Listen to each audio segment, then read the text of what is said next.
Hello hello hello.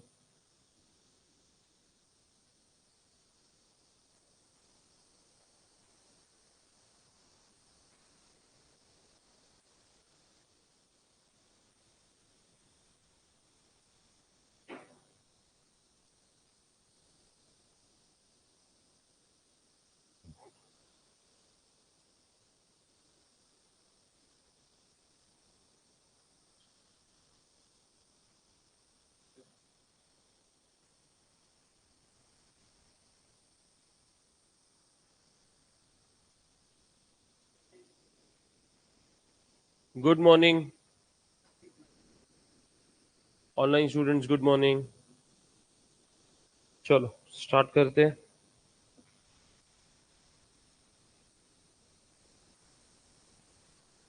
आज विपुल sir का complete हो जाएगा ना? कल अपन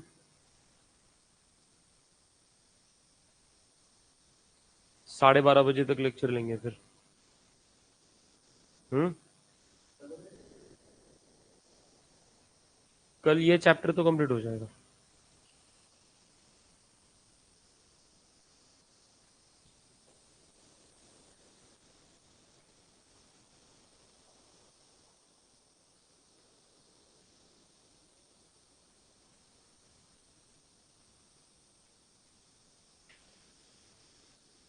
चलो, लास्ट लेक्चर में हमने क्वेश्चन नंबर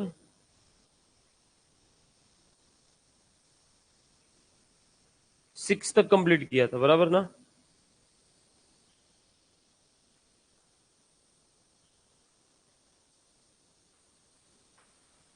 आया ना? होमवर्क दिया था मैंने, किया, जमा, कोई प्रॉब्लम नहीं आया। वो फर्स्ट टू 4 क्वेश्चन सारे जम गए। Very good. Hmm. Fourth question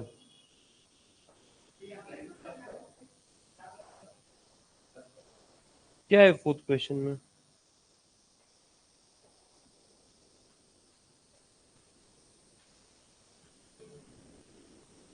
अरे भाई, एन्युइटी है ना।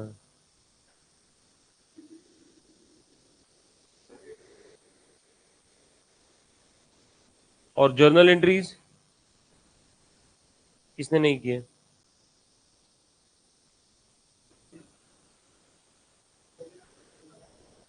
हाँ, तो आज यहाँ पे जो नहीं है वो उन्होंने होमवर्क नहीं किया हुआ है। क्यों क्रांति? क्रांति, जुई, प्रतीक, इन लोगों ने होमवर्क किया हुआ नहीं है, इसलिए आए नहीं है। किसने किया? प्रतीक ने। हाँ, फिर आया क्यों नहीं हो? क्यों वोट करना? बच्चा है वो। प्रतीक बोल रहा किया है होमवर्क। वेरी गुड प्रतीक, अगर किया होगा तो। क्रांति बोल रही ऑन द वे हु। ओके।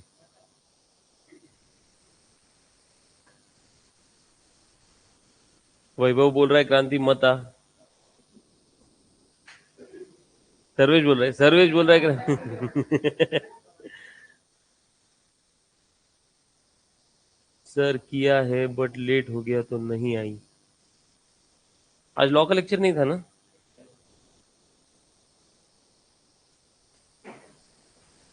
चलो यार स्टार्ट करते हैं। आज ठीक नहीं लग रहा है बिल्कुल भी।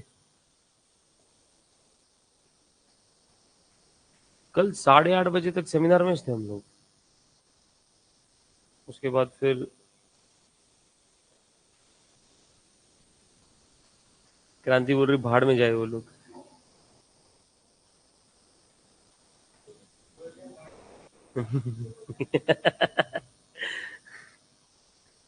चलो, तो अभी ना हेडिंग दे दो, interest suspense, concept of interest suspense.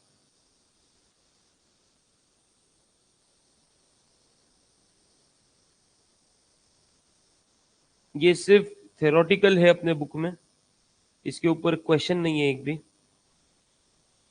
लेकिन कंसेप्ट को समझ लेते हैं। अभी हम लोग जब अकाउंटिंग कर रहे हैं हायर परचेजर के बुक में, हायर वेंडर के बुक्स में, तो कौन से प्राइस पे रिकॉर्ड कर रहे हैं अपन परचेज और सेल का ट्रांजैक्शन? कौन से प्राइस पे रिकॉर्ड कर रहे हैं? कैश प्राइस ना, आवाज नहीं आ रहा तुम लोगों का मेरे को। कैश प्राइस पे ना। इंटरेस्ट सस्पेंस मेथड बोलता है कि तुम इस ट्रांजैक्शन को हायर परचेज प्राइस पे रिकॉर्ड करो। और हायर परचेज प्राइस पे रिकॉर्ड करना मतलब क्या? इंटरेस्ट को भी रिकॉर्ड करना। Cash price plus interest is equal to hire purchase price, बराबर ना? तो बोल रहा है कि इंटरेस्ट को भी रिकॉर्ड करो। अब अगर इंटरेस्ट को रिकॉर्ड करना है तो फिर इंटरेस्ट तो इंस्टॉलमेंट के साथ ड्यू होता है। तो बोलते हैं कि आज डे वन पे बता दो कि कितना इंटरेस्ट बनेगा पूरा सारे इंस्टॉलमेंट्स में मिला के, और वो सारा का सारा इंटरेस्ट ना तुम इंटरेस्ट सस्पेंस अकाउंट में ट्रांसफर करो। ठीक है? फर्स्ट एंट्री में डे वन पे अपन इंटरेस्ट सस्पेंस बोल के एक अकाउंट क्रिएट कर देंगे और उसमें वो पूरा इंटरेस्ट वहां पे रिकॉर्ड कर देंगे। और उसके बाद इंस्टॉलमेंट के साथ जो ड्यू होगा इंटरेस्ट, उसको अपन इंटरेस्ट सस्पेंस के साथ सेट ऑफ करेंगे।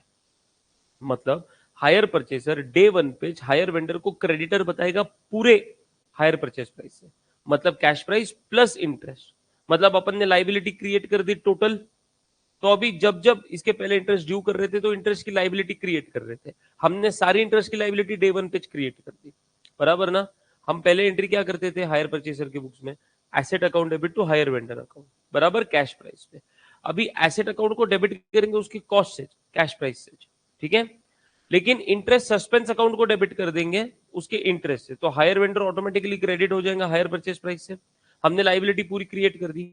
अभी जब इंटरेस्ट ड्यू करना होगा तो पहले एंट्री करते थे interest account debit to hire vendor account, लेकिन अभी हायर वेंडर को ऑलरेडी अपन सारा इंटरेस्ट ट्रांसफर कर चुके हैं, है ना? हाँ। तो अभी ये सेट ऑफ होगा किससे? इंटरेस्ट सस्पेंस से, क्योंकि इंटरेस्ट सस्पेंस डेबिटेड है।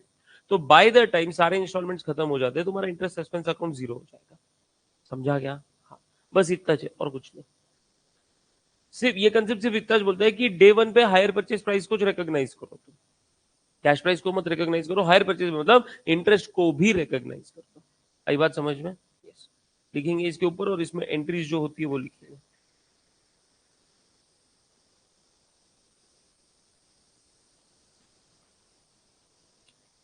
Under this method,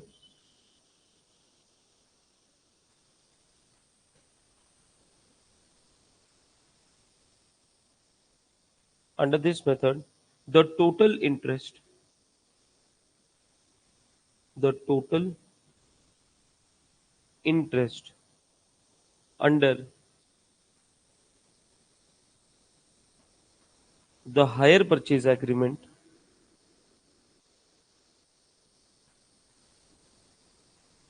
is recognized on day one using interest suspense account, and the hire purchaser account oblique hire vendor account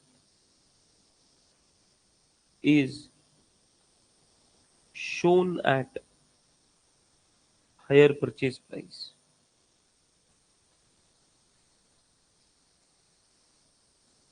This is done so as to present, so as to present the amount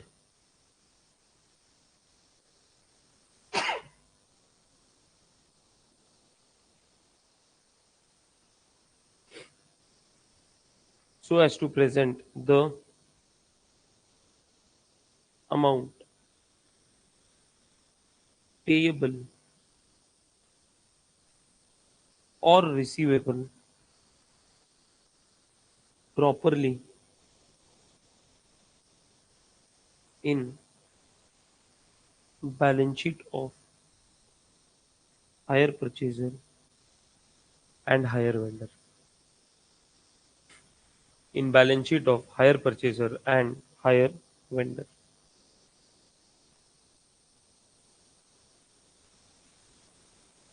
Journal entries.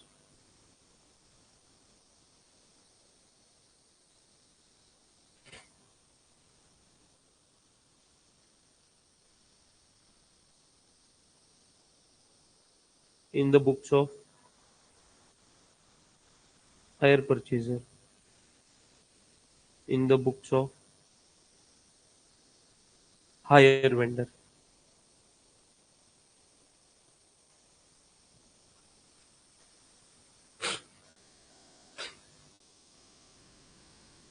In the books of hire purchaser. In the books of hire vendor.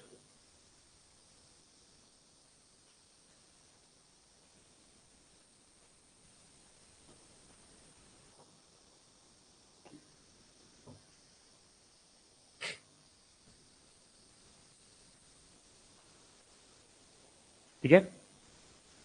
Day one पे higher purchaser asset purchase कर रहा है तो asset account को debit करेगा और उसके cost पे ही डेबिट करेगा, मतलब कैश प्राइस। ठीक है। उसके बाद जो भी इंटरेस्ट बनता है वो जाएगा इंटरेस्ट सस्पेंस अकाउंट, डेबिट कर देगा वो टोटल इंटरेस्ट से। इससे टोटल इंटरेस्ट से।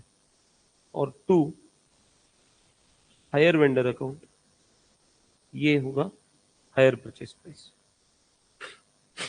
ये होगा हायर परचेज प्राइस।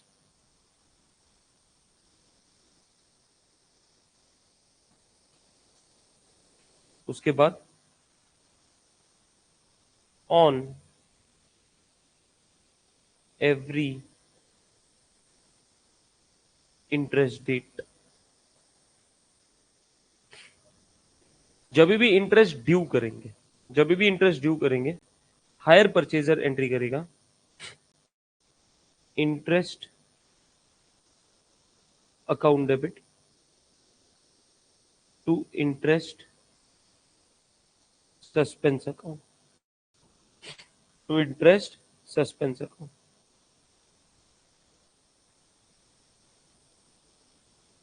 समझा गया? हम एंट्री क्या करते थे इंटरेस्ट की ड्यू की, interest account debit to hire vendor. Hire vendor को ऑलरेडी पूरा इंटरेस्ट अपन क्रेडिट कर चुके हैं, तो अभी हायर वेंडर को वापस क्रेडिट नहीं करेंगे, अभी सेट ऑफ करेंगे किससे? Interest suspense. तो जैसे जैसे इंस्टॉलमेंट पे करेंगे इंटरेस्ट अकाउंट डेबिट होता जाएगा और इंटरेस्ट सस्पेंस अकाउंट क्रेडिट होता जाएगा। तो लास्ट इंस्टॉलमेंट जब पे करेंगे तो ऑटोमेटिकली इंटरेस्ट सस्पेंस क्या हो चुका है? जीरो हो चुका है। आया ना? हाँ। सेम यही एंट्री अगर मैं हायर वेंडर के बुक में बात करूं, डे वन पे हायर वेंडर एंट्री करेगा hire purchaser account debit with hire purchase price to sales account with cash price और to interest suspense account with total interest, with total interest. Hire vendor की books में अपन interest के related entry करते थे क्या? Hire purchaser account debit to interest account. याद नहीं आ रही है तुमको एंट्रीज? होमवर्क करके क्या किया है समझ में नहीं आ रहा। हायर वेंडर के बुक्स में इंटरेस्ट ड्यू की एंट्री क्या करते थे? Hire purchaser account debit to interest account, बराबर। अभी हायर परचेजर को ऑलरेडी उसने पहले दिन इंटरेस्ट के अमाउंट के साथ डेबिट कर दिया, तो फिर इंटरेस्ट ड्यू जब होगा तो फिर वो हायर परचेजर को डेबिट नहीं करेगा, वो किसको डेबिट करेगा? इंटरेस्ट सस्पेंस को, जो उसने क्रेडिट कर रखा है ऑलरेडी। आया ना? तो फिर interest on every interest date entry होगा हायर वेंडर के बुक में interest suspense account debit to interest account.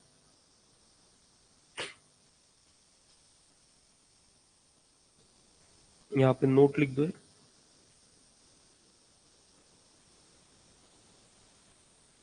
Interest will now be accounted through interest suspense account. Interest will now be accounted through interest suspense account. इसके बाद के सारे entry same रहेंगे, instalment का पे करना, डेप्रिसिएशन चार्ज करना और इनकम एंड एक्सपेंडिचर को P&L में ट्रांसफर करना, सारे एंट्री सेम रहेंगे, सिर्फ ये दो एंट्रीज में फर्क आएगा। आया ना? तो इसके नीचे लिख दो, ये नोट 1 था, note 2, the remaining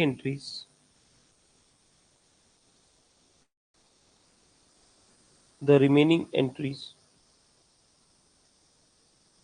will be same as discussed earlier.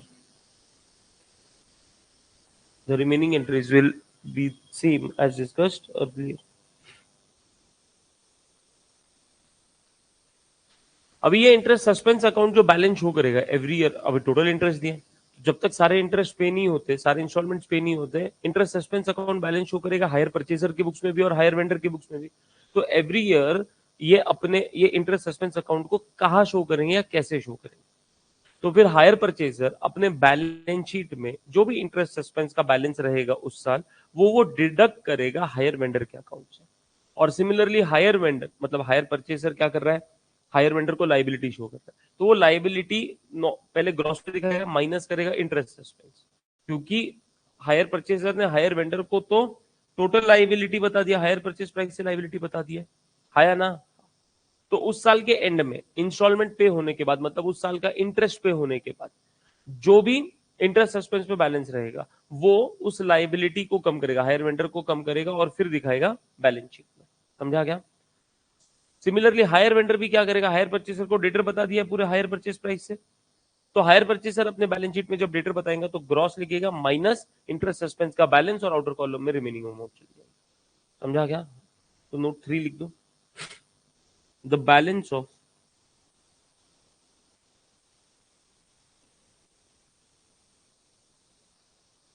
interest suspense account will be shown in balance sheet as deduction from the balance of hire purchaser account and hire vendor account। मतलब higher purchaser अपने balance sheet में hire vendor का account इससे deduct करके बताएगा interest suspense के balance से, और हायर वेंडर अपने बैलेंस शीट में हायर परचेजर अकाउंट डिडक्ट करके बताएगा इंटरेस्ट सस्पेंस के बैलेंस। दैट्स इट, ये कंसेप्ट था हमारा इंटरेस्ट सस्पेंस का। ये सिर्फ कंसेप्ट बोल के है अपने बुक्स में, इसके ऊपर एक भी क्वेश्चन नहीं है। अगर हम देखें तो एकदम स्टार्टिंग में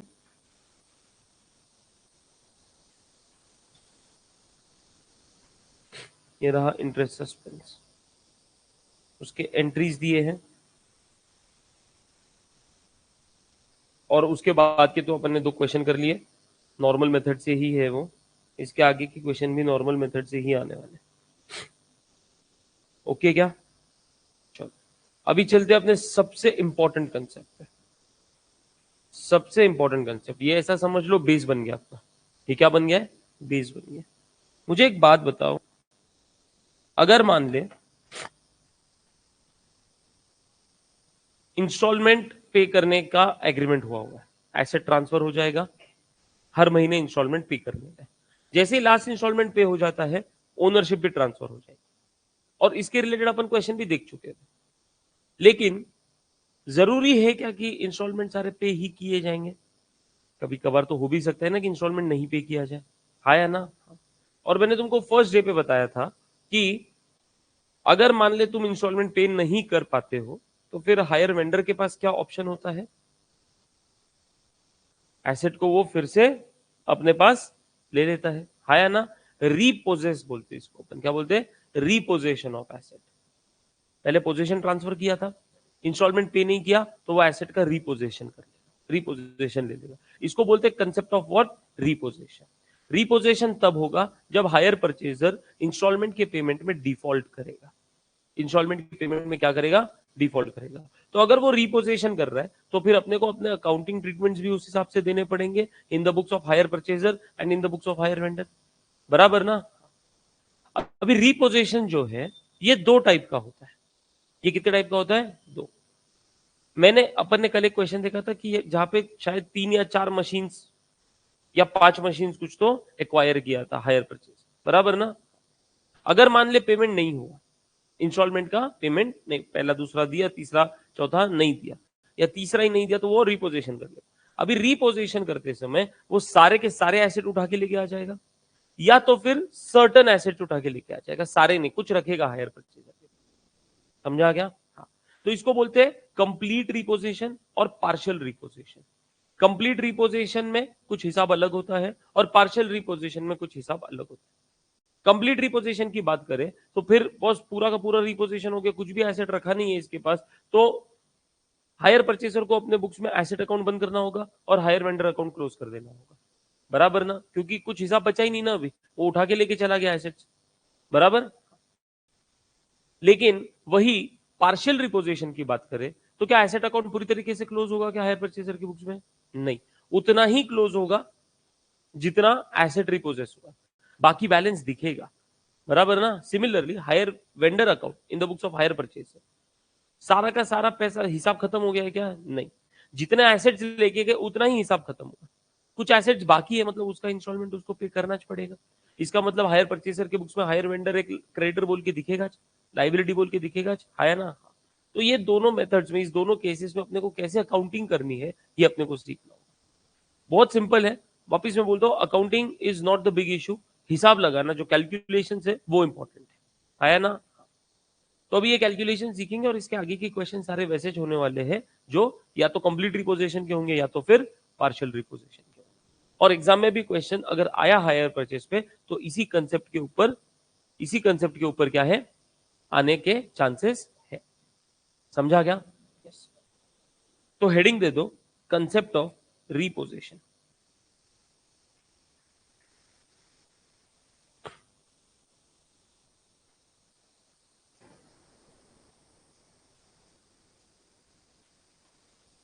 concept of what? Repossession. Very very important.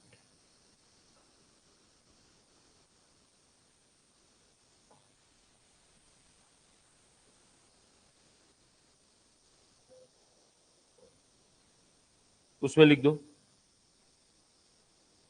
Higher purchaser gets asset today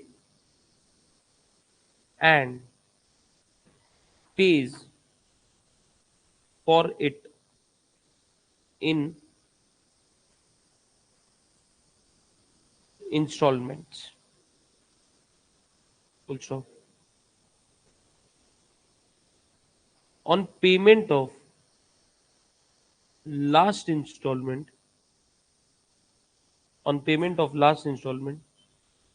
legal ownership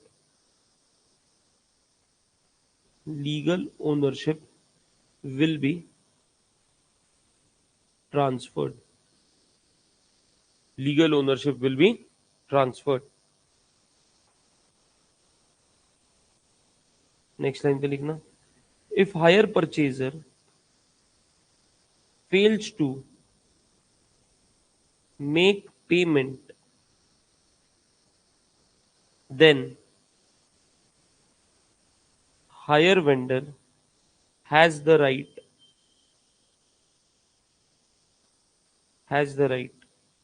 to take back the assets.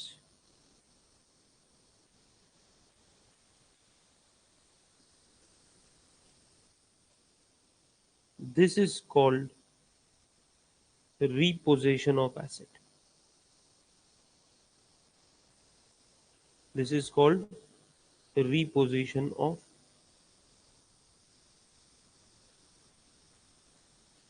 asset.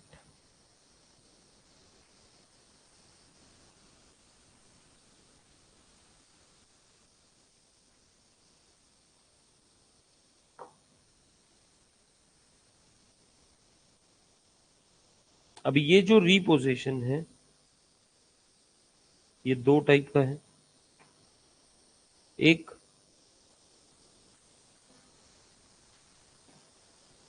Complete repossession और दूसरा partial repossession।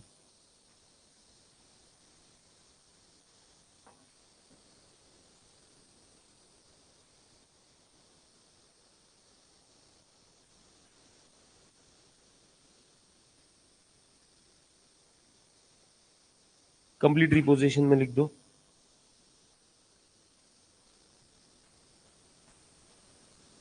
hire vendor takes back all the assets from hire purchaser। और partial repossession में लिख दो hire vendor takes back few assets leaving few assets with hire purchaser.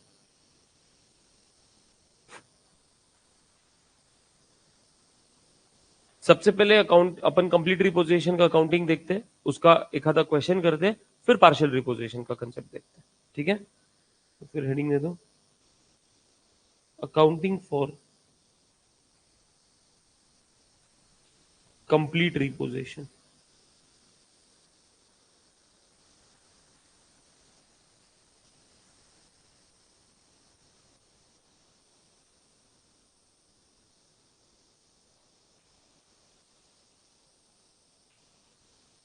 Accounting for complete repossession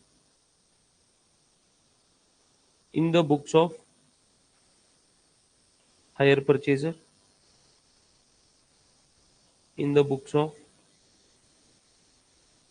hire vendor।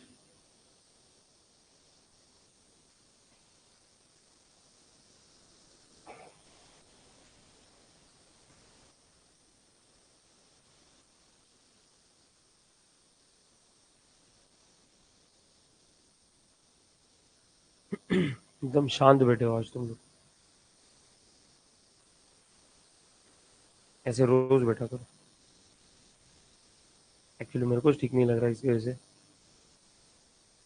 मैं ही शांत बैठा हूं। Higher purchaser की books में ना बेटा सिर्फ एक एंट्री पास होगी कंप्लीट रिपोजिशन के टाइम पे। क्यों? क्योंकि हिसाब एंड करना है, हिसाब एंड करना है, एसेट अकाउंट क्लोज कर देना है, हायर वेंडर अकाउंट क्लोज कर देना है। अभी अगर वो कंप्लीट रिपोजिशन करेगा तो इसके वजह से हायर परचेसर को कुछ लॉस हो सकता है, लॉस ऑन रिपोजिशन हो सकता है ना, हमको वो भी कैलकुलेट करना पड़ेगा। तो लॉस कैलकुलेट ऑटोमेटिक हो जाएगा, हमको कैलकुलेट करना होता है यहाँ पे वैल्यू ऑफ रिपोजिशन, कितने पे रिपोजिशन हुआ है। ये तुमको अमाउंट नहीं दी जाएगी, इसके रिलेटेड कुछ एडजस्टमेंट दिया जाएगा, उसके हिसाब से हमको वैल्यू ऑफ रिपोजिशन निकालना है कि कितने वैल्यू पे हायर वेंडर लेके गया। ऑब्वियसली हायर वेंडर अगर लेके जा रहा है, मान ले मैंने 4 साल का ईएमआई प्रॉमिस किया था, ईएमआई बोल रहा हूं इंस्टॉलमेंट, और मैंने 2 साल का इंस्टॉलमेंट पे किया है, तीसरे साल का इंस्टॉलमेंट पे नहीं कर पाया, तो तीसरे साल के एंड में, तीसरे साल का इंस्टॉलमेंट कब आएगा? तीसरे साल के एंड में, मतलब तीसरे साल के एंड में कंप्लीट रिपोजिशन हो गया। एसेट मैंने 3 साल यूज कर लिया ना, एसेट तो मैंने 3 साल यूज कर लिया, तो हायर वेंडर जो है वो किस वैल्यू, ऑब्वियसली कुछ ना कुछ तो वैल्यूएशन करेगा और उस पर लेके जाएगा। अभी ये जो वैल्यूएशन है इसके रिलेटेड ना तुमको डेप्रिसिएशन का एडजस्टमेंट दिया जाएगा। एक डेप्रिसिएशन जो हायर परचेजर चार्ज करता था अपने एसेट पे उसके नॉर्मल यूसेज पे, वो अलग हो गया, वो तो अकाउंटिंग का पार्ट होगा ही 3 साल तक। लेकिन हायर वेंडर जब लेके जाएगा ना तो वो डेप्रिसिएशन वो वाला रेट नहीं लेगा जो हायर परचेजर चार्ज करता था, वो रेट लेगा जो वो बोलेगा कि उसको सही लग रहा है। समझ में आ रही है बात? हाँ। तो दो डेप्रिसिएशन के रेट्स दिए जाएंगे तुमको क्वेश्चन में, एक हायर परचेजर का, तो हायर परचेजर जब एसेट अकाउंट बनाएगा उसमें वो डेप्रिसिएशन होगा, लेकिन एक हायर वेंडर जब रिपोजिशन करेगा तब डेप्रिसिएशन का एक रेट दिया जाएगा। मान ले फॉर एग्जांपल हायर परचेजर जो है वो 15% डेप्रिसिएशन चार्ज कर रहा था एवरी ईयर अपने एसेट पे, और रिपोजिशन के टाइम पे हायर वेंडर बोला मैं 25% डेप्रिसिएशन लेस करने के बाद जो वैल्यू बचेगा उस पे मैं रिपोजेस करूंगा। हाँ या ना? हाँ। तो ऑब्वियसली हायर परचेजर के बुक्स में उस एसेट की बुक वैल्यू जो है वो अलग दिख रही होगी, और रिपोजिशन वैल्यू अभी अलग आने वाली है। बुक वैल्यू ज्यादा होने वाली है, रिपोजिशन वैल्यू कम होने वाली है। तो ये जो डिफरेंस है इसको लॉस बोलते हैं हायर परचेजर के लिए। इसको क्या बोलते हैं? लॉस बोलते हैं हायर परचेजर के लिए। और वो लॉस वो पूरा का पूरा P&L में ट्रांसफर कर देंगे। जरूरी नहीं है कि हमेशा लॉस हो, कभी कभार प्रॉफिट भी हो सकता है, लेकिन वो कभी कभार 99% there will always be loss on repossession for hire purchaser. समझा क्या? हाँ। और वो लॉस वो किधर ट्रांसफर कर देगा? प्रॉफिट एंड लॉस अकाउंट में। तो मुझे एक बात बोलो, अभी उसके बुक्स में हायर परचेजर ने अपने बुक्स में दो अकाउंट बनाए, एक एसेट अकाउंट और एक higher vendor account. Higher vendor account भी तो क्लोज कर देगा वो, अभी ऊपर का पैसा देना है क्या उसको? नहीं देना। तो फिर जो भी रिवैल्यू जो भी रिपोजिशन का वैल्यू आएगा, जो भी रिपोजिशन का वैल्यू आएगा वो वैल्यू ना हायर वेंडर के बुक से हायर परचेसर के इसमें ट्रांसफर कर दिया जाए, और जो भी लॉस होगा वो बैलेंसिंग फिगर बोल के एसेट अकाउंट में आ जाएगा। जो भी लॉस होगा वो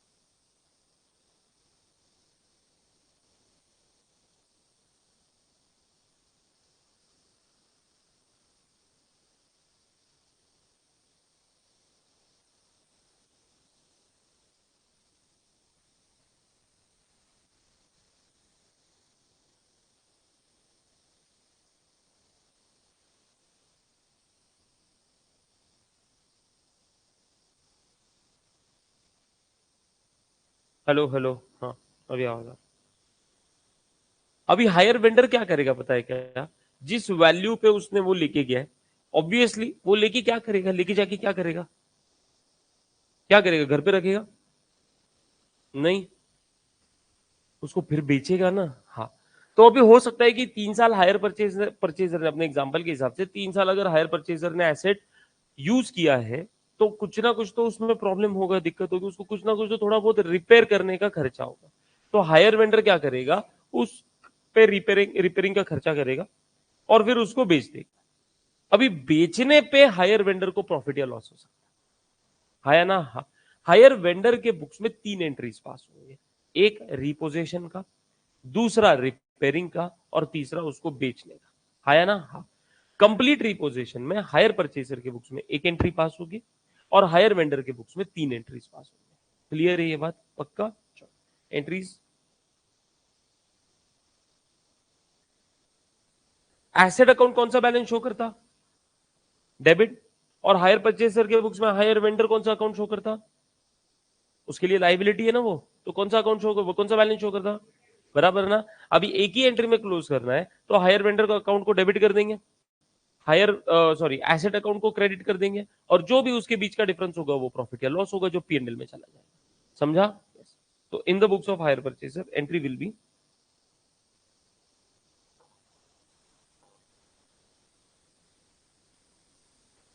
higher vendor account debit, amount payable, उसके बाद profit and loss account debit if any,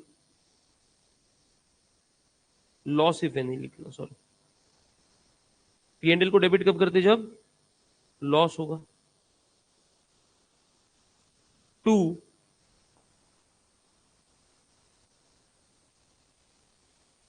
asset account, और to profit and loss account. कब? Profit if any.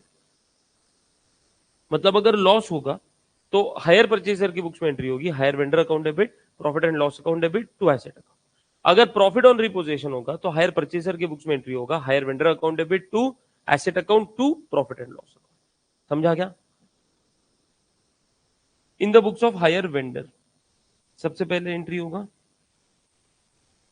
First entry asset repossessed account debit, asset repossessed account debit to hire purchaser account।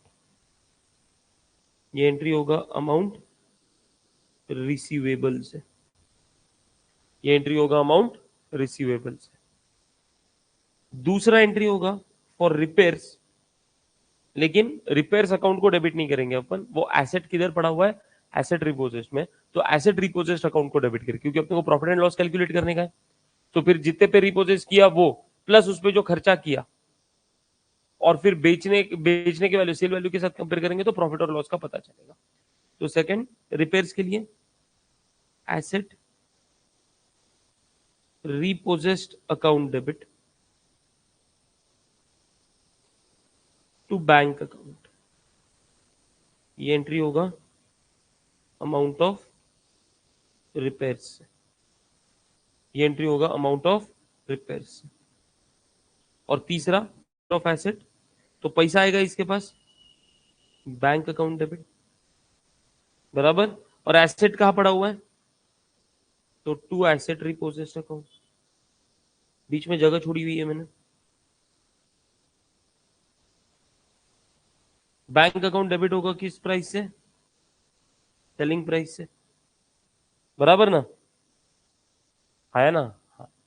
अभी अगर बेचने पे loss है तो फिर profit and loss account debit, loss if any.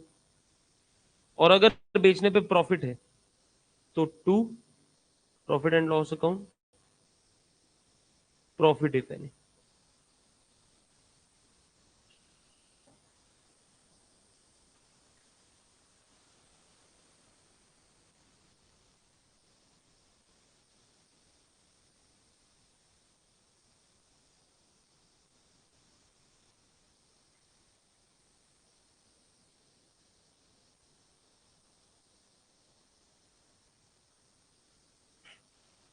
हो गया यहां तक?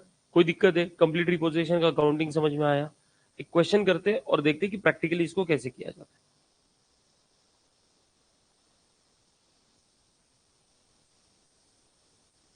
ये डिस्कशन कर रहे हैं हम डिफॉल्ट एंड रिपोजिशन का। क्वेश्चन नंबर 7 पे आ जाओ, page number 546। Question number 7 page number 546।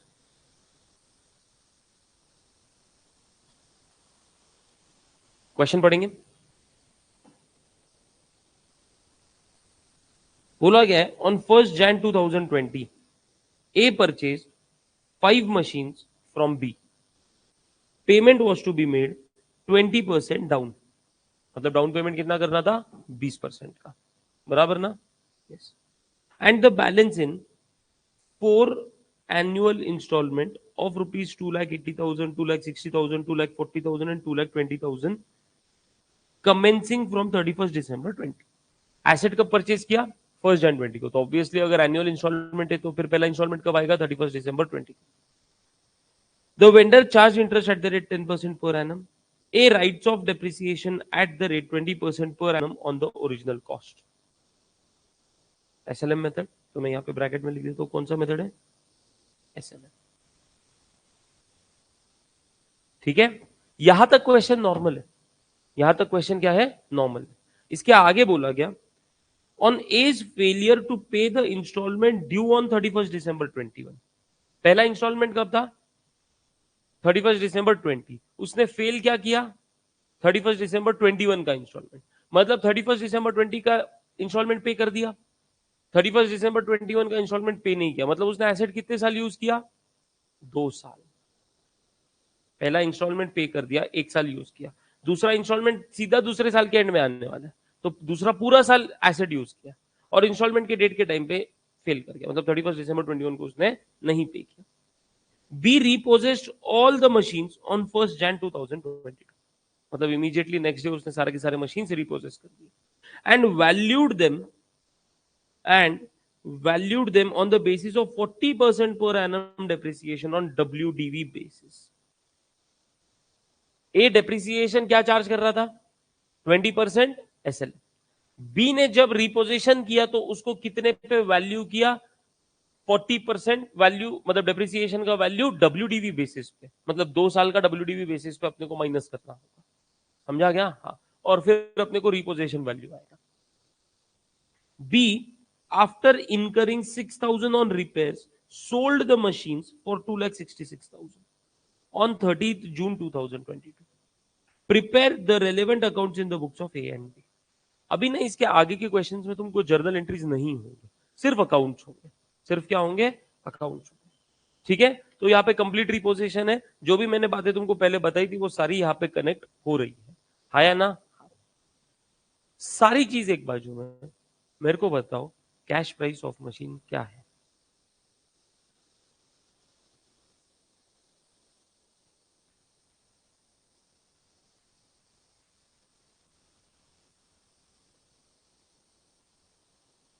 Cash price बेटा, cash price hire purchase agreement के हिसाब से cash price of the machine क्या है? 5 मशीन लिया है वो, मेरे को टोटल कैश प्राइस बताओ।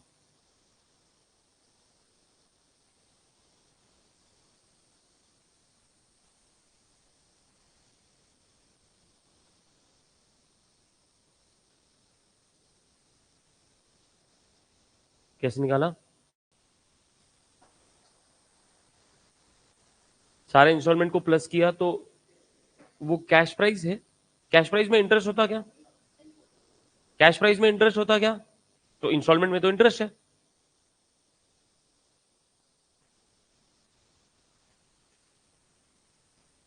सुनना, ये बेटा इंस्टॉलमेंट 10 लाख के हो रहे हैं, कैश प्राइस 7 लाख कैसे हो सकता है? क्योंकि डाउन पेमेंट भी तो 20% किया है। सुनना, मैंने तुमको 2 तरीके बताए हैं। क्या दिया है इंफॉर्मेशन में? देख, क्या तेरे को डाउन पेमेंट का वैल्यू नहीं दिया, लेकिन इंफॉर्मेशन दिया है। इंस्टॉलमेंट्स के अमाउंट्स दिए हैं, रेट ऑफ इंटरेस्ट दिया है। हाँ, अभी डाउन पेमेंट की अमाउंट नहीं दी है। अगर डाउन पेमेंट का अमाउंट दिया जाता तो अपन उसके बेसिस पे भी निकाल सकते थे। मान ले 1 लाख रुपए का डाउन पेमेंट है और 20% बोला है, तो अपन बराबर उस हिसाब से कैश प्राइस निकाल सकते थे, हाँ या ना? 1 लाख डिवाइडेड बाय 20% करके अपन आराम से निकाल सकते थे, 80% डिवाइडेड बाय 80% करके। एनीवे, सुनना ध्यान से, मैंने तुमको एक दूसरा तरीका बताया था कि हर एक इंस्टॉलमेंट में, हाँ हाँ, तो भी मेरे को पहले आय बता और फिर पी बता।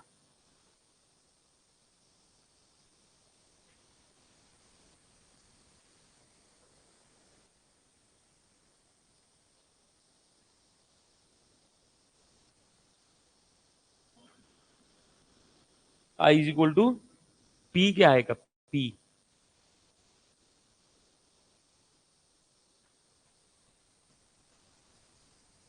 सिंपल है, 2 लाख। मतलब हर एक इसमें इंस्टॉलमेंट में प्रिंसिपल कितना है? तो 4 इंस्टॉलमेंट में टोटल प्रिंसिपल कितना हो गया? तो मेरा कैश प्राइस कितना हो गया? नहीं, डाउन पेमेंट भी तो डाउन पेमेंट निकालना पड़ेगा। सुनना, डाउन पेमेंट 20% है, मतलब बाकी के इंस्टॉलमेंट में जो प्रिंसिपल होगा वो 80% होगा। तो 8 लाख इज इक्वल टू 80%, तो फिर 20 कितना होगा? 2 लाख। तो फिर टोटल कैश प्राइस कितना हो गया? 10 लाख। समझा क्या? हाँ। और हम पे कितना कर रहे हैं? 12 लाख। तो मतलब टोटल इंटरेस्ट कितना हो गया? 2 लाख। समझा क्या? और इससे अपन इंटरेस्ट भी कैलकुलेट कर सकते हैं। अगर पहला 280 है तो पहले इसमें 80,000 है, दूसरे इसमें 60,000 है, तीसरे इसमें 40,000 है, चौथे इसमें, एक ना डिफरेंस इक्वल है ना, मैंने तुमको बताया था ना, इफ इंस्टॉलमेंट में डिफरेंस अगर इक्वल होगा तो ये due to difference in interest है, मतलब प्रिंसिपल कंपोनेंट कांस्टेंट है, सेम है, बराबर ना। तो वो मैंने तब भी बताया था कि ये कैलकुलेशन अपने को क्वेश्चन में भी करने पड़ सकते हैं। आया ना? हाँ, एक तो कैलकुलेशन का इंडिविजुअल क्वेश्चन आएगा, नहीं तो फिर पूरा हायर परचेज का क्वेश्चन आएगा, उसमें कैलकुलेशन करना पड़ेगा। तो इस तरीके से अपन क्या करेंगे, पहले टोटल कैश प्राइस कैलकुलेट कर लेंगे और interest in each installment calculate कर लेंगे, और फिर ही क्वेश्चन पे जा सकते हैं। समझा क्या? पक्का ना? तो क्वेश्चन में अपने को क्या बोला है, अकाउंट्स बनाने हैं ए के बुक्स में और बी के बुक्स में। ए के बुक्स में कौन से अकाउंट्स बनेंगे, मतलब मशीन अकाउंट और बी अकाउंट, और बी के बुक्स में क्या अकाउंट बनेंगे, ए अकाउंट और एसेट रिपोजेस्ड अकाउंट। अभी देखा ना, कंप्लीट रिपोजिशन है ना, तो एसेट रिपोजेस्ड अकाउंट बनेगा ना। हाँ, तो अभी क्या करना है, एक पेज ये पूरा in the books of A, फिर half page in the books of B, और उसके नीचे वर्किंग नोट बनेंगे। समझा क्या? एक तो पहले पूरे वर्किंग नोट कर और फिर सोल्यूशन कर, या तो फिर सोल्यूशन के लिए जगह छोड़ फॉर्मेट बना के और फिर नीचे वर्किंग नोट। जेपा के क्या बोला? हाँ। अपने को अकाउंट बनाने 2 ही साल के, सुन ना, 4 साल का नहीं बनाना है, 4 साल पेमेंट भी नहीं किया ना, 2 ही साल का पेमेंट, 1 साल का पेमेंट हुआ, 1 साल का फेलियर हुआ और एसेट रिपोजिशन हुआ, हिसाब एंड, हिसाब एंड। समझ रहा है क्या? तो अकाउंट बनेंगे कितने साल के, 2 ही साल। ऑनलाइन स्टूडेंट समझ में आया क्या? बाकी अपन प्रैक्टिकली करेंगे तो समझ में आ जाएगा। और मैं पढ़ाने लग गया हूं तो धीरे धीरे अच्छा लगने लग गया, तो अभी थोड़ा सा नॉर्मल हो रहा हूं मैं। इन द बुक्स ऑफ ए, अच्छा क्वेश्चन नंबर क्या है, 7, पेज नंबर 5 और 6। In the books of A, machine account half page,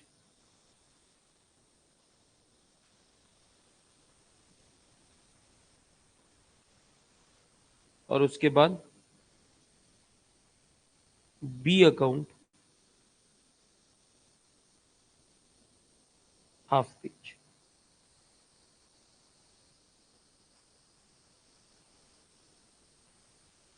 फिर in the books of B,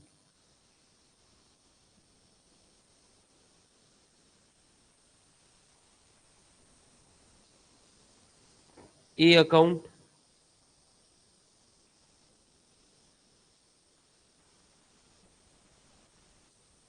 1/4 page, मतलब एक 8-10 लाइन का बना दो। एसेट रिपोजेस्ड अकाउंट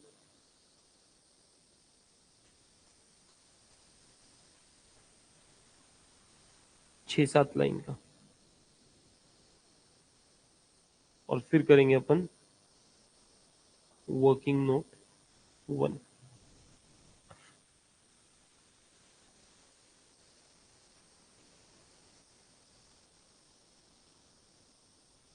क्योंकि जब तक अपने को कैश प्राइस नहीं मालूम, हम अकाउंटिंग ही स्टार्ट नहीं कर सकते ना।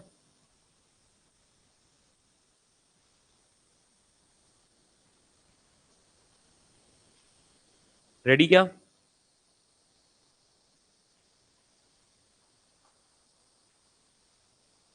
आज का ऐसा क्लाइमेट ही बकवास है क्या, या मेरे को अच्छा नहीं लग रहा है?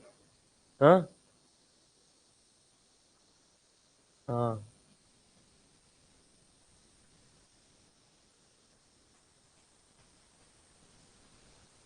अच्छा, जल्दी भी उठ गया था मैं, 7:30 बजे उठ गया, तब से बकवास लग रहा है,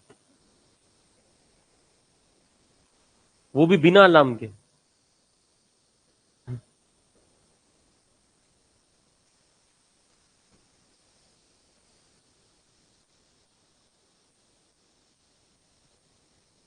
एसेट रिपोजिस्ट अकाउंट 6-7 लाइन का बनना हो गया। वर्किंग नोट पर calculation of cash price. Hmm.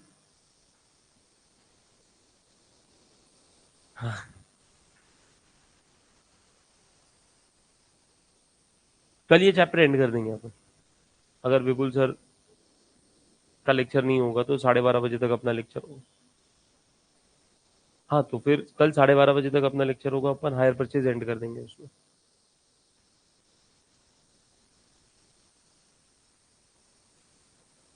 Calculation of cash price, इसमें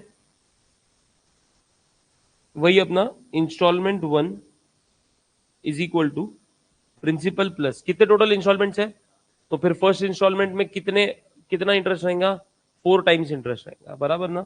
तो P plus 4I is equal to 2,80,000, और इंस्टॉलमेंट 2 इसमें P plus 3I is equal to 2,60,000। अगर मैं वैल्यूज को चेंज कर दूं, मतलब सिंबल्स को चेंज कर दूं, तो मेरे पास आएगा I is equal to 20,000, I is equal to 20,000. By putting value of I in equation 1, we get P plus 4 into 20,000 is equal to 2,80,000. Therefore, P is equal to 2,80,000 minus 80,000. Therefore, P is equal to 2 lakhs.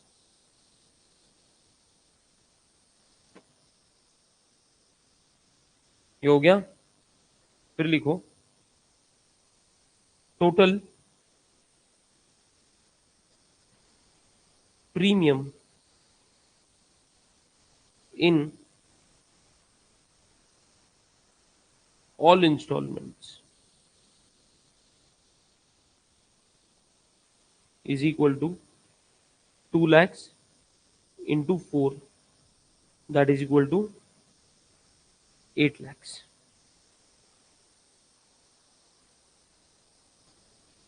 उसके नीचे लिखो as down payment is 20% of cash price, then we can say that total, अरे ये premium नहीं है, total principal है। आज सच्ची में ध्यान किधर और है मेरा। We can say that total principal is equivalent to 80% of cash price, बराबर ना। तो therefore cash price is equal to 8 lakhs upon 80 into 100. Therefore cash price is equal to 10 lakhs.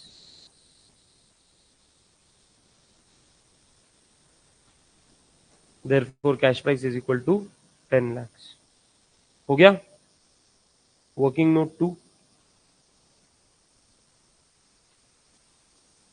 Calculation of interest in each instalment.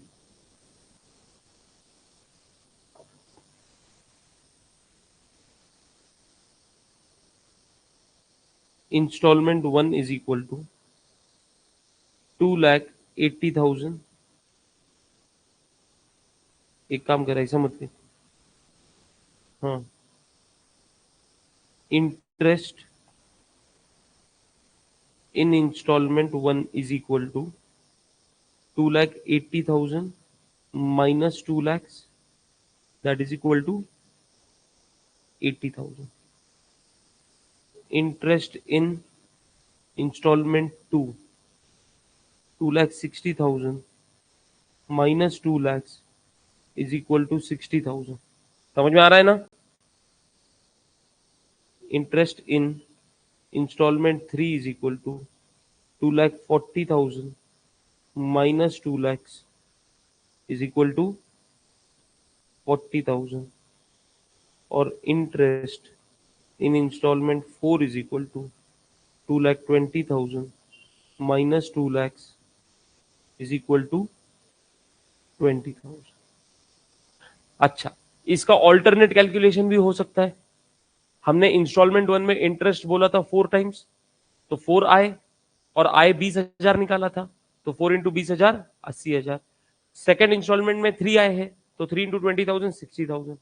Third instalment में 2 आए हैं, तो 2 into 20,000 40,000। और fourth instalment में 1 आए हैं, तो फिर 20,000। ऑल्टरनेट कैलकुलेशन भी हो सकता है। कोई दिक्कत है क्या? एक और वर्किंग कर ले क्या? वर्किंग नोट 3, मतलब पूरा क्वेश्चन एक साथ सॉल्व कर सकते। वर्किंग नोट 3 क्या वर्किंग करना पड़ेगा? Value of asset repossessed, value of asset रिपोजेस्ड।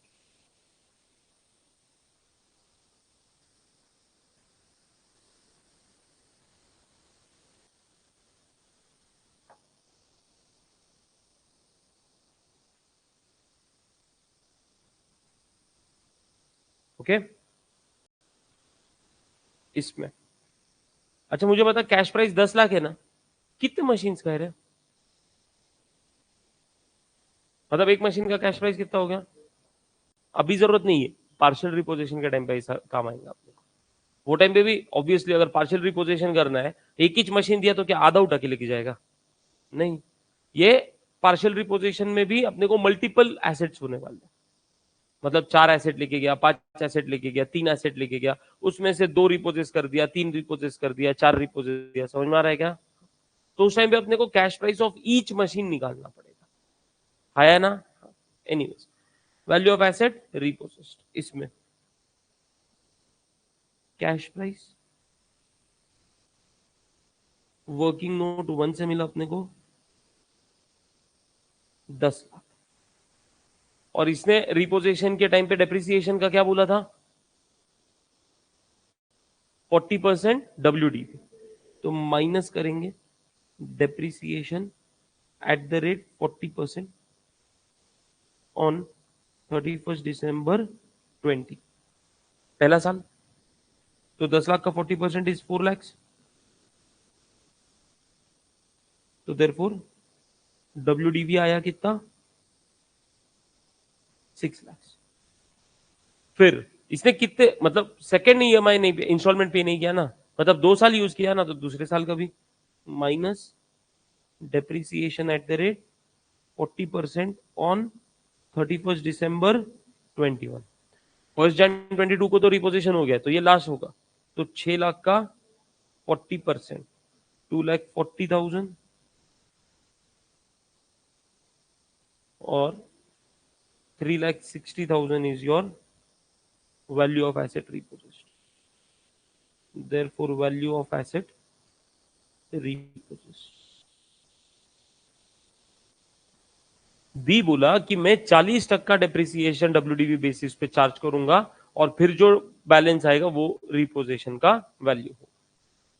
ठीक है, all the workings are done. अभी अपन क्वेश्चन सॉल्व कर सकते।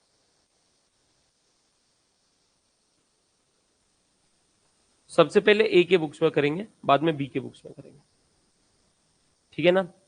तो ए के बुक्स में मशीन परचेज किया उसने, तो एंट्री क्या? Machine account debit to B account, asset account debit to hire vendor कर देना, तो फिर मशीन अकाउंट में अच्छा डेट के साथ करेंगे। तो 1 जनवरी 20 को to B account, working note 1 10 lakh, और इमीडिएटली बी अकाउंट को भी क्रेडिट करेंगे 1 जनवरी 20 को by machine account, working note 1 10 lakh, बराबर। फिर इसने डाउन पेमेंट दिया, डाउन पेमेंट कितना दिया? 20%, मतलब 2 लाख। तो डाउन पेमेंट की एंट्री क्या करते हैं? डाउन पेमेंट की entry in the books of hire purchaser, hire vendor account debit to bank. तो फिर बी अकाउंट में डेबिट करेंगे 1 जनवरी 20 टू बैंक अकाउंट, और यहां पे ब्रैकेट में दिखाएंगे 10 लाख का 20%, यानी 2 लाख रुपया। आया ना? अभी मैं जर्नल एंट्री के सीक्वेंस में तुमको ये करा रहा। ऊपर वाले जो अपन ने क्वेश्चन किए वहां पे एक एक अकाउंट बनाते चले थे, ठीक है। यहाँ पे अपने को दोनों अकाउंट में पोस्टिंग साथ में करनी पड़ेगी, तो ही पूरा कंसेप्ट समझ में आएगा। उसके बाद तीसरा एंट्री होता था इंटरेस्ट ड्यू का। इंटरेस्ट कितने का फर्स्ट इंस्टॉलमेंट में? इंटरेस्ट ड्यू की एंट्री बोल in the books of hire purchaser. Interest account debit to hire vendor account, तो हायर वेंडर को क्रेडिट करेंगे 31 दिसंबर 20 को by interest account. Working note 2 80,000।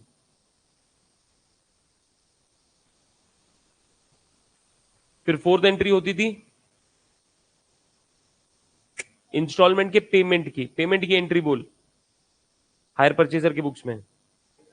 Higher vendor account debit to bank account, जो down payment का entry था वही यहाँ पे होगा, तो हायर वेंडर को वापस डेबिट करेंगे 31 दिसंबर 20 टू बैंक अकाउंट। और ये तो इंस्टॉलमेंट का अमाउंट दिया हुआ है अपने को 2,80,000 फर्स्ट इंस्टॉलमेंट, बराबर। अभी फिफ्थ एंट्री बोल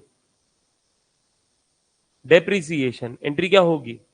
depreciation account debit to machine account, तो 31 दिसंबर 2020 बाय डेप्रिसिएशन अकाउंट 10 लाख का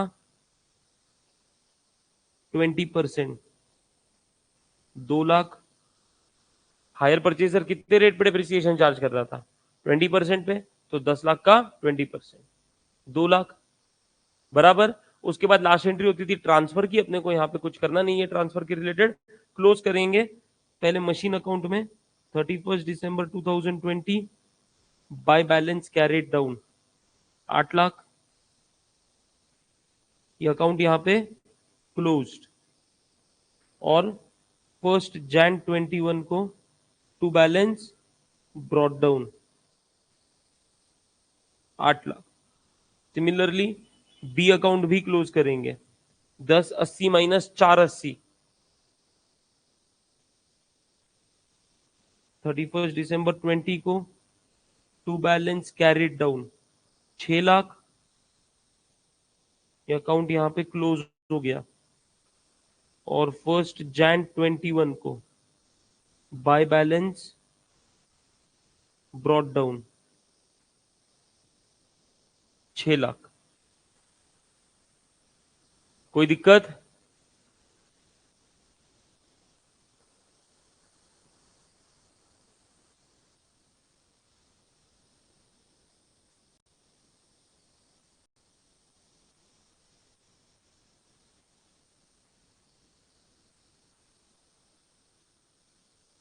अरे कोई दिक्कत क्या?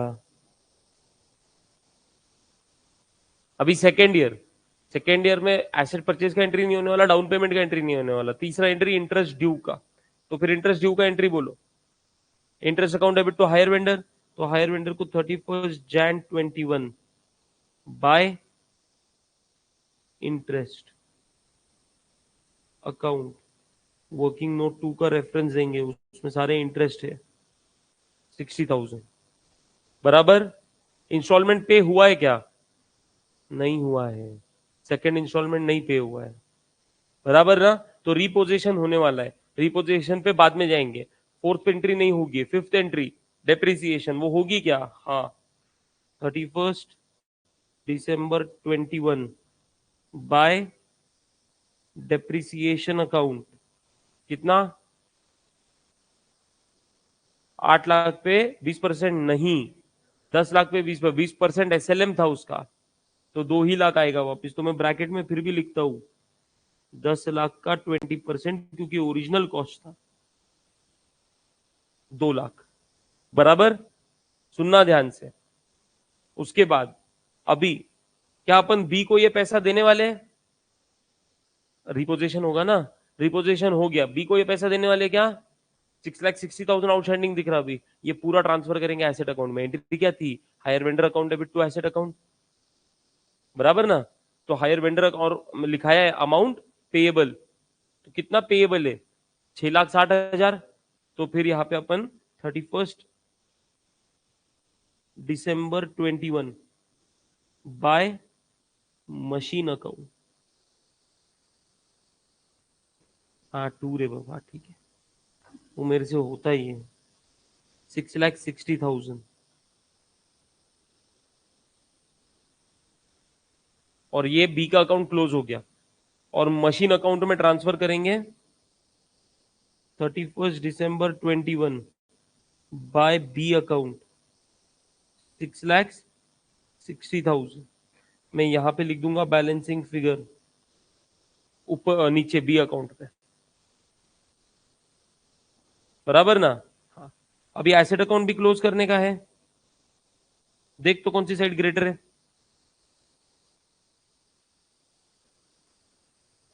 8,60,000 की, बराबर ना। तो फिर अपन ये डेबिट करेंगे 31 दिसंबर 21 to profit and loss account, balancing figure 60,000 to profit and loss account, balancing figure 60,000। समझ में आया क्या? एंट्री बोलना मेरे को, क्या किया अपन ने?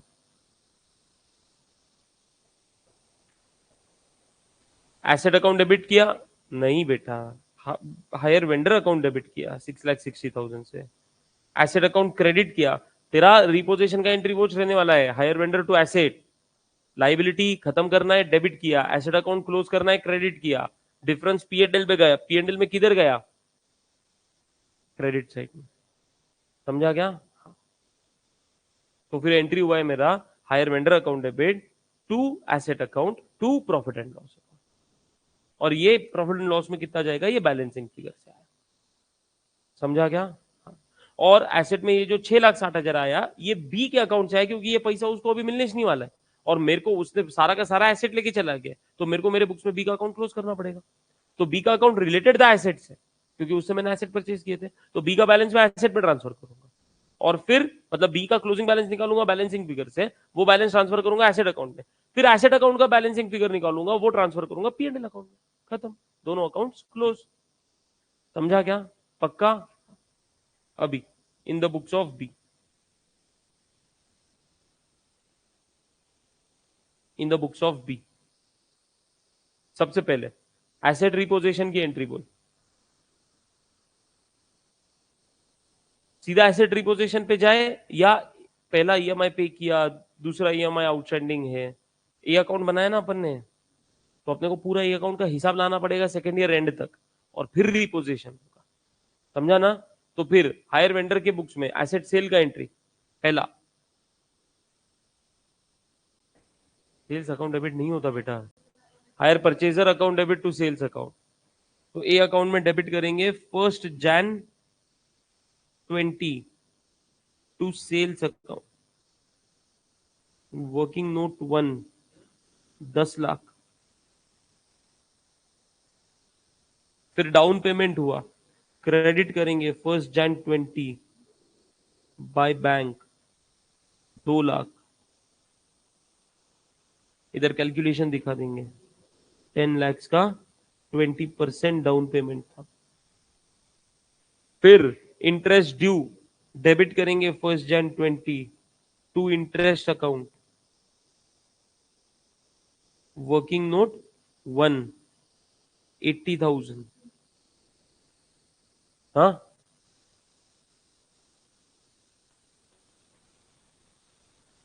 हाँ 31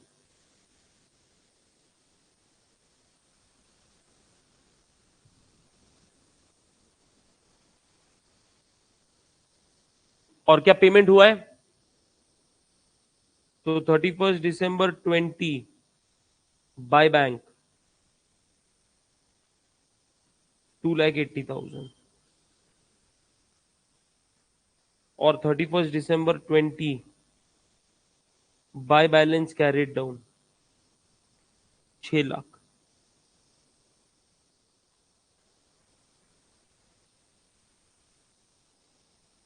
1 Jan 21 to balance brought down 6 lakh.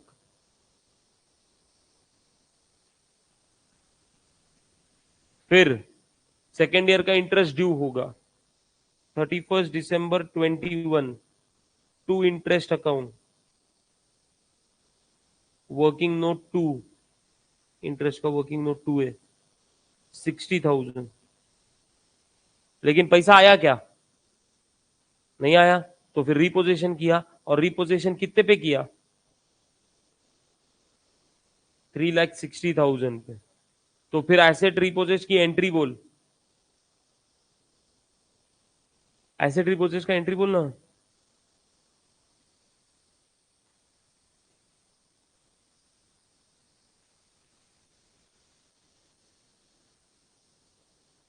Asset repossessed account debit to hire purchaser, मतलब अपन यहां पे करेंगे asset repossessed account debit to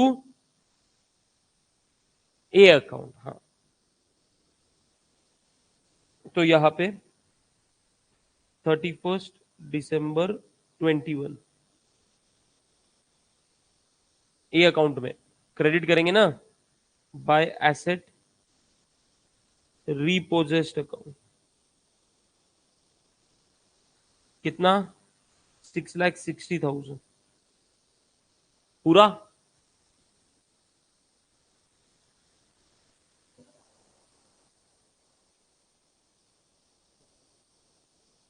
देख, दो बातें, यहां पे 3,60,000 दिखा, बचा हुआ पीएनएल में ट्रांसफर। 6,60,000 ट्रांसफर कर, यहां पे ऑटोमेटिकली वो टोटल आने वाला है जो पीएनएल में ट्रांसफर होगा। समझा क्या? एक काम करते हैं, 3,60,000 लिख दे, 2 मिनट यहाँ पे समझाता मैं तुमको। एसेट रिपोजिट को डेबिट हो जाएगा 31 दिसंबर 21 by sorry to A account 3,60,000। ये वर्किंग नोट 3 से आया, बराबर ना? आया ना? हाँ। अभी ए अकाउंट के साथ हिसाब खत्म हो गया, मतलब 31 दिसंबर 21 by profit and loss account, balancing figure 3 lakh, और ये अकाउंट क्लोज हो गया, और ये अकाउंट क्लोज हो गया। फिर इसने इसके ऊपर रिपेयर का खर्चा किया, 3 एंट्री होती थी ना, पहला रिपोजिशन का एंट्री कर दिया, दूसरा रिपेयर्स का एंट्री। रिपेयर्स का एंट्री बोलना, एसेट रिपोजिट टू बैंक। तो फिर यहां पे 31 दिसंबर 21 टू, एक्चुअली एसेट रिपोजिट में डेट नहीं लिखा तो भी चलता, लेकिन फिर भी अभी अपन ने लिखा है टू बैंक अकाउंट। कितना? 6,000। कितने में बेचा? 266। मतलब एसेट रिपोजिट को क्रेडिट करेंगे बाय बैंक 2,66,000। अभी जो बैलेंसिंग फिगर है ये किधर जाएगा? By profit and loss account, balancing figure बोल कितना? 366 माइनस 266, 1 लाख।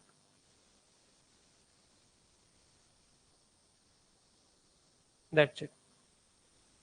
टोटल पीएल में कितना डेबिट हुआ? 4 लाख। आया ना? तो अगर मान ले मैं ये 6,60,000 एसेट रिपोजिट में लाता,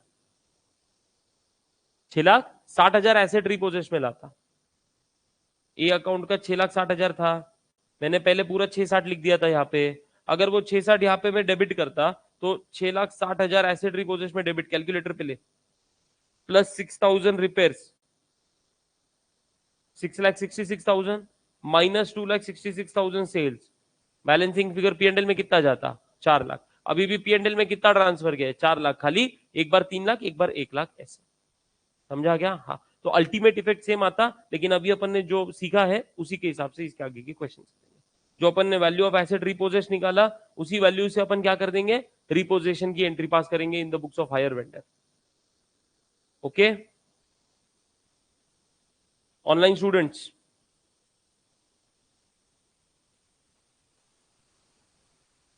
ऑनलाइन स्टूडेंट्स कुछ doubt? This was question number 7 based on complete repossession, based on complete repossession. इसके बाद अपन अभी पार्शियल रिपोजिशन देखेंगे कल के लेक्चर में, और पार्शियल रिपोजिशन देखने के बाद सारे कंसेप्ट खत्म हो जाते हैं, उसके बाद अभी सिर्फ क्वेश्चन करने के अपने को।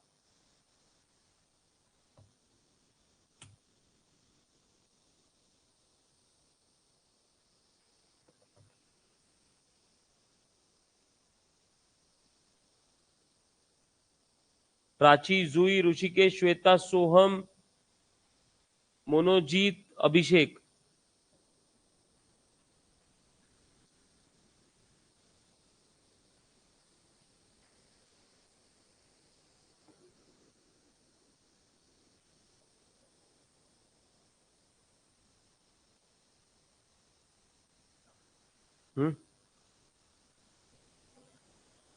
हम्म 1 बजे, 1 से 2:30। 1 से 2:30 क्यों, क्या हुआ? कल 12:30 ठीक है, चैप्टर खत्म हो जाएगा। किसमें? प्रेजेंट नहीं थे तुम जब मैं कंसेप्ट समझा रहा था सारे। वो एन्यूटी, वो लेक्चर देखना पड़ेगा आपको। एब्सेंट थे तुम जब मैंने एन्यूटी समझाया था। तो फिर डाउट क्या है? वो तो प्रेजेंट वैल्यू एन्यूटी फैक्टर दिया ना तुमको, 2 पॉइंट समथिंग। वैभव को भी डाउट था। तो 2 पॉइंट कैसे आया वो? सेम सेम इंटरेस्ट नहीं, इंटरेस्ट मतलब same period same amount, annuity. तो वही तो क्वेश्चन है। कितना था? अमाउंट कितना है? 15,000 है। और हर साल देने वाले हैं। आया ना, मतलब सेम अमाउंट सेम पीरियड हो गया। तो ये एन्युइटी है। तो तू या तो फिर वो प्रेजेंट वैल्यू फैक्टर से निकाल ले, जो अपन 1 रेट ऑफ इंटरेस्ट क्या है? ये रेट ऑफ इंटरेस्ट क्या है? रेट ऑफ इंटरेस्ट में ₹1 बोलते क्या? 10% है ना। और कितने साल है? क्या तुम कुछ फूक के है क्या?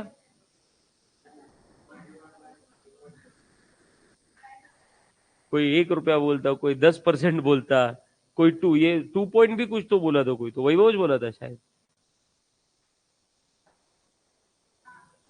अरे वो एन्युटी फैक्टर दिया है। तो फिर अपन अगर तू, और ये इंस्टॉलमेंट कितने?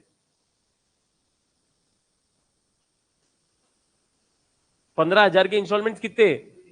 3 है ना। तो फिर तू प्रेजेंट वैल्यू फैक्टर निकाल, 1/1.10 करके। ये देखिए, इसका कुछ अलग है चालू। पेज नंबर बोल उसको। हाँ, तो 0.9 जो भी आएगा, फिर दूसरे साल का निकाल, फिर तीसरे साल का निकाल, और तीनों को 15,000 से मल्टीप्लाई कर। तेरे को जो टोटल में अमाउंट आने वाला है वो सेम ही रहेगा। 15,000 कॉमन लेते अपन, और वो प्रेजेंट वैल्यू फैक्टर का टोटल जो आएगा वो 2.7 जो भी दिया हुआ है तुमको वही आएगा। तो फिर एक स्टेप में आंसर निकालने के लिए तुम चाहे तो पहले जैसे सीखे थे वैसे भी कर सकते, लेकिन मैंने एक एन्युटी वाला क्वेश्चन भी लिया था और बोला था ये कब अप्लाई करने का है, जब सेम पीरियड और सेम इंस्टॉलमेंट रहेगा तो, और आपको क्वेश्चन में एन्युटी फैक्टर 100% दिया जाएगा। तो उस टाइम पे अपन एन्युटी फैक्टर को अप्लाई करके 15,000 कॉमन निकालने का, 15,000 के साथ 2.7 जो भी मल्टीप्लाई करने का, तो तुमको आएगा प्रेजेंट वैल्यू ऑफ इंस्टॉलमेंट। उसमें तुम डाउन पेमेंट छोड़ दोगे तो तुमको आ जाएगा कैश प्राइस। ऐसा सेम क्वेश्चन, नॉट नंबर्स, लेकिन ऐसा सेम क्वेश्चन अपन कर चुके हैं क्लास में। हाँ हाँ, जीटी दबा। लेकिन यहाँ पे अपने को करने की जरूरत नहीं, क्यों? क्योंकि तुमको वो ₹1 की वैल्यू वो जो दी वो एन्युटी फैक्टर दिया।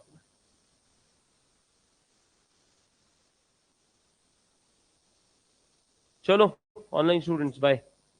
मिलेंगे कल। कल लेक्चर थोड़ा बड़ा होगा, ये चैप्टर कंप्लीट कर